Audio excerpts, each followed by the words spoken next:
जरा सोचो तुम इतने खूबसूरत हो जाओ कि घर से बाहर निकलते ही लड़कियों का जमावड़ा लग जाए और तुम्हारी खूबसूरती को संभाल पाना उनके बस की बात ही ना हो। कुछ ऐसा ही होता है हमारी आज की कहानी में। कहानी की शुरुआत होती है मार्स परिवार से, जो पिछली कई पीढ़ियों से सबसे सुंदर इंसानों में से थे। लोग उनकी खूबसूरती की वजह से उन्हें बेहद पसंद करते थे और यही उनके पैसे कमाने का तरीका था। उनका सबसे बड़ा बेटा ओकिस एक टिकटॉक स्टार है। उसके दिलकश चेहरे की वजह से उसके करोड़ों फॉलोअर्स थे। इसके अलावा वो आम लड़कों की लड़कियों से सेटिंग करवाने में भी मदद करता था। उसका बाप पार्कर भी अपने समय में हद से ज्यादा खूबसूरत था, जो आए दिन लड़कियों का दिल तोड़ता था। उसने 1200 से ज्यादा लड़कियों को डेट किया था और आखिरकार उसे अपने बच्चों की माँ मिल गई। उसकी माँ भी काफी खूबसूरत थी, लेकिन थोड़ा आदमियों की तरह। अबे इसकी तो मूछें भी हैं। उनका छोटा बेटा कुलीन घर में सबसे ज्यादा सुंदर है। पूरे परिवार को अपनी खूबसूरती पर नाज था, लेकिन कुलीन चाहता था कि वो एक आम जिंदगी गुजारे। वो अक्सर सोचता था कि अगर वो थोड़ा कम सुंदर होता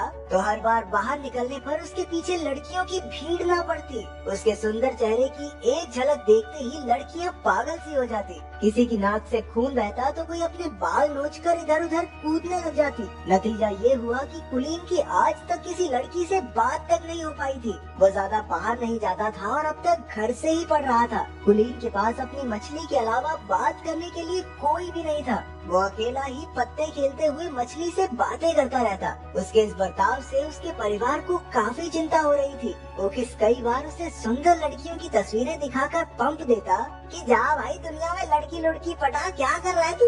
लेकिन कुलीन कहने लगा कि उसे एक ऐसी लड़की चाहिए जिसे उसकी सुंदरता से फर्क ही न पड़ता हो। वो चाहता था कि लड़कियां उसके दिल के लिए उसे पसंद करें। जब कोई तरकीब काम नहीं आई तो परिवार वालों ने एक नया तरीका सोचा। उन्होंने गरीब होने का नाटक करने का प्लान बनाया ताकि वो कुलीन को स्कूल जाने पर मजबूर कर सके। एक रात जब कुलीन पानी पीने उठा तो उसने अपने माँ बाप को बात करते सुना कि अब से वो लोग नाश्ते में सिर्फ अंडे खाया करेंगे ताकि कुलीन को घर से पढ़ाने के पैसे जमा हो सके। ये सुनकर उसे काफी पछतावा हुआ और अगली सुबह उसने स्कूल जाकर पढ़ने का फैसला किया। ये सुनकर पूरा परिवार खुशी से नाचने लगा, लेकिन फिर कुलीन ने कहा कि मैं तो सिर्फ लड़कों के स्कूल में जाऊंगा। बाकी सबका मूड थोड़ा खराब हुआ, लेकिन फिर भी वो मान गए कि कम से कम घर से बाहर तो निकलेगा ये। स्कूल के पहले दिन ओकिस उसे बाइक पर छोड़ने गया, लेकिन बाइक से उतरकर भी कुलीन हेलमेट पहनकर ही चला गया। उसने पूरा दिन हेलमेट पहनने की सोची ताकि किसी का ध्यान उसकी खूबसूरती पर न जाए, लेकिन हुआ एकदम उल्टा, क्योंकि हेलमेट की वजह से सारे बच्चे उसे ही देखने लगे। उसे परेशान करने सिडी नाम का एक लड़का और उसके चेले आ गए। जब टीचर आई तो उसने कुलीन को हेलमेट उतारने को कहा। ना चाहते हुए भी कुलीन को अपना हेलमेट उतारना पड़ा और सबने उसका दिलकश चेहरा देख लिया। इसके बाद तो टीचर सीधा हॉस्पिटल में पहुंच गई, क्योंकि कुलीन को देखते ही उसकी सांसें थम गई थी। कुलीन सीधा घर की ओर भागा, लेकिन बदमाश लड़कों ने उसे रास्ते में ही पकड़ लिया। उसे स्टोर रूम में लाकर वो लोग सुपर हीरोज की तरह अपनी पहचान बताने लगे। ये तीनों पिछले 3 साल से स्कूल में पढ़े थे, क्योंकि सिडी को बस बीबीएम स्कूल की सबसे सुंदर लड़की अमेंडा के साथ ही पार्टी में जाना है। अमेंडा सिर्फ सुंदर लड़कों की बात ही सुनती है, इसलिए उन्होंने कुलीन को अपना डाकिया बनाने की सोची। फिर उन्होंने कीबो नाम के एक शरीफ लड़के को धमका कर उसका साथी बना दिया। कुछ देर बाद कुलीन प्रिंसिपल के पास इन बदमाश लड़कों की शिकायत करने पहुंचा। प्रिंसिपल बेचारा खुद ही अपने बेटे की वजह से परेशान था। वो उल्टा कुलीन से ही कहने लगा कि लड़की पटवा दे भाई इस बावड़ी बूथ से, ताकि जल्दी से जल्दी स्कूल को छोड़ के जाए। उस रात कीबो और कुलीन ने अगले दिन ये काम करने का फैसला किया। कीबो के रूप में एक अच्छा दोस्त पाकर कुलीन को काफी खुशी हुई। अगली सुबह वो दोनों बीबीएम स्कूल पहुंची, जहां उन्हें देखते ही लड़कियां चिल्लाने लगी, ये हेलमेट वाले लड़के को बाहर निकालो, पता नहीं कितना बुरा दिखता होगा। सभी लड़कियों ने मिलकर कुलीन को हेलमेट उतारने पर मजबूर कर दिया। जैसे ही उसने हेलमेट उतारा, पूरे स्कूल में तहलका मच गया। कुछ घंटों बाद तो टीवी पर खबर आ रही थी कि कुलीन की वजह से लड़कियां पागल हो रही हैं। किसी की नाक से खून बह रहा था तो कोई इधर उधर उल्टी फुल्टी हो रही थी। स्कूल की सबसे खूबसूरत लड़की अमेंडा को भी उसे न्यूज पर देखते ही उससे प्यार हो गया। उसने ठान लिया कि कुलीन को अपना बनाकर ही रहेगी। जब खबर चारों ओर फैल गई तो हजारों की तादाद में लड़कियां कुलीन के घर के बाहर इकट्ठा होने लगी। उसके परिवार वालों ने घर में एंट्री के लिए टिकट बेचकर पैसा कमाना शुरू कर दिया। जब कुलीन ने छिपकर ये सब देखा तो उसे समझ आया कि उसके परिवार ने ही उसका इस्तेमाल किया है। जब उन्होंने उसे कॉल करके घर पर वापस बुलाया तो कुलीन ने लौटने से साफ इनकार कर दिया और तो और इतनी सारी लड़कियों की वजह से अपनी मछली की बुरी हालत देखकर उसका दिल और टूट गया। अब वो एक बिल्डिंग की छत पर उसे ढूंढ रही लड़कियों से छुपता फिर रहा था।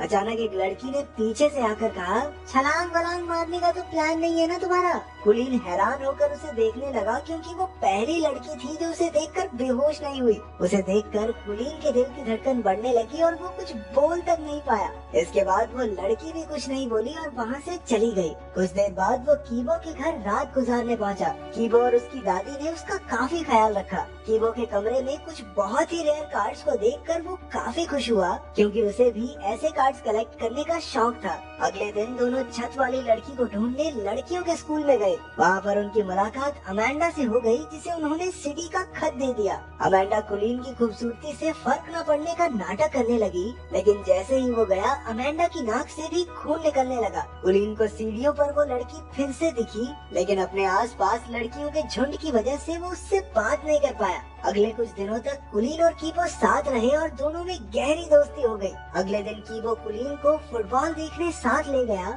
जहाँ वो अक्सर रेरे नाम की लड़की से मिलने जाता था। कीबो इस लड़की को बेहद पसंद करता था। मैच के बाद कुलीन की नजर अचानक उस छत वाली लड़की पर पड़ गई। वो तो बस उसे देखता ही रह गया। तभी कीबो ने आकर उन्हें मिलवाया और कहा कि उसका नाम रेरे है। तब जाकर कुलीन को पता चला कि कीबो भी इसी लड़की को पसंद करता है। रेरे और कीबो काफी अच्छे दोस्त थे और उन्हें साथ देखकर कुलीन को जलन होने लगी। वो रात को ठीक से सो भी नहीं पाया, क्योंकि उसे समझ नहीं आ रहा था कि वो करे क्या। आखिरकार उसे याद आया कि उसका भाई ओकिस भी तो लव गुरु है, उससे मदद मांगनी चाहिए। अगली सुबह कुलीन को अपने सामने देखकर ओकिस की तो आंखें भर आई। वो कुलीन को लड़कियों से बात करने में कब से मदद करना चाहता था। अब तक कुलीन ने अपने परिवार को भी माफ कर दिया था, क्योंकि अगर वो बाहर न जाता तो रेरे से उसकी मुलाकात भी न हो पाती। फिर दोनों भाई सामान लेने गए, जहाँ ओकिस ने बताया कि कुलीन उस लड़की को कैसे पटा सकता है। कुलीन ने बिल्कुल वैसा ही किया, लेकिन उसे एहसास हुआ कि वो रेरे को उतना नहीं जानता जितना कीबो जानता है, लेकिन वो फिर भी हार नहीं मानना चाहता था। एक दिन अमेंडा ने लड़कों के स्कूल में आकर कुलीन को अपने जन्मदिन की पार्टी का न्योता दिया और साथ साथ एक फोन भी थमा दिया कि बाबू मुझे इससे कॉल करना, ठीक है। फिर शाम को कीबो, कुलीन और रेरे घूमने गए। वहाँ कुलीन समझ गया कि रेरे भी कीबो को पसंद करती है। उन्हें साथ देखकर उसे जलन महसूस हो रही थी। बाद में कीबो के जाने पर उसने सीधा रेरे से पूछ लिया कि क्या वो कीबो को पसंद करती है। पहले तो रेरे नहीं मानी, लेकिन जब कुलीन ने झूठ कह दिया कि कीबो तो अमेंडा से प्यार करता है, तो अचानक से रेरे का मुंह उतर गया। अब ये साफ था कि रेरे को भी कीबो पसंद है। इसके बाद घर लौटकर कुलीन ने अमेंडा को फोन करके उससे कुछ मदद मांगी, और वो तो कुलीन के प्यार में कुछ भी करने को तैयार थी। फिर अगले दिन अमेंडा के बर्थडे पर कुलीन और कीबो दोनों पहुँचे, तो अचानक से अमेंडा ने कुलीन को छोड़कर कीबो पर ध्यान देना शुरू कर दिया। वो उसे खींचकर साइड में ले गई और तभी रेरे भी पार्टी में आ गई। रेरे की नजर अमेंडा पर पड़ी, जो कीबो को किस कर रही थी। ये देखकर उस बेचारी का दिल टूट गया और वो वहाँ से भाग निकली।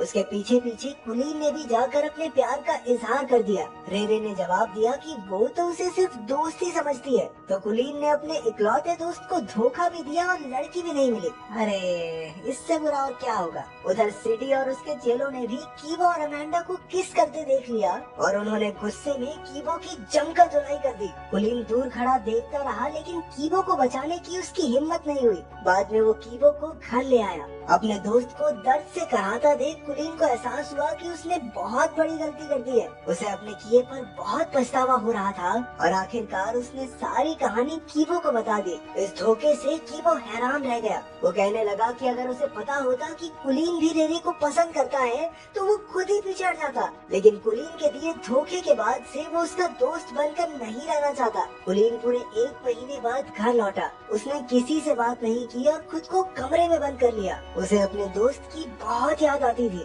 घर पर उसकी माँ ने उसे उसकी मछली दी, जो एकदम सही सलामत थी। अपनी माँ की बातें सुनकर कुलीन को एहसास हुआ कि लोग उससे कितना प्यार करते हैं। अब उसने फैसला किया कि वो कीबो को जरूर मना लेगा। अगली सुबह उसने रेरे को जाकर सब सच बता दिया। इसके बाद उसने कीबो के पास जाकर उससे माफी मांगने की कोशिश की। तो पहले तो कीबो नखरे मारता रहा, लेकिन बातों बातों में कुलीन ने कीबो से बुलवा लिया कि वो रेरे को कितना प्यार करता है। बाद में पता चला कि रेरे फोन पर सब कुछ सुन रही थी। आखिरकार उन दोनों के बीच की गलतफहमियां दूर हो गई थी। कुछ दिन बाद सब डांस पार्टी में गए, जहां कीबो की पार्टनर रेरे थी और कुलीन की पार्टनर अमेंडा। आखिरकार कुलीन और अमांडा को डांस के किंग और क्वीन का खिताब मिला। जहाँ एक और सारी लड़कियां उसे स्टेज पर देखकर पगला रही थी, वहीं उसे एक लड़की की आवाज आई कि इतना भी अच्छा नहीं दिखता ये सुनते ही कुलीन का दिल एक बार फिर से जोरों से धड़कने लगा और उसकी नजरें इस अनजान लड़की को ढूंढने लगी। तो अगर एक दिन के लिए तुम इतने खूबसूरत हो जाओ तो तुम क्या करोगे, कमेंट्स में जरूर बताओ।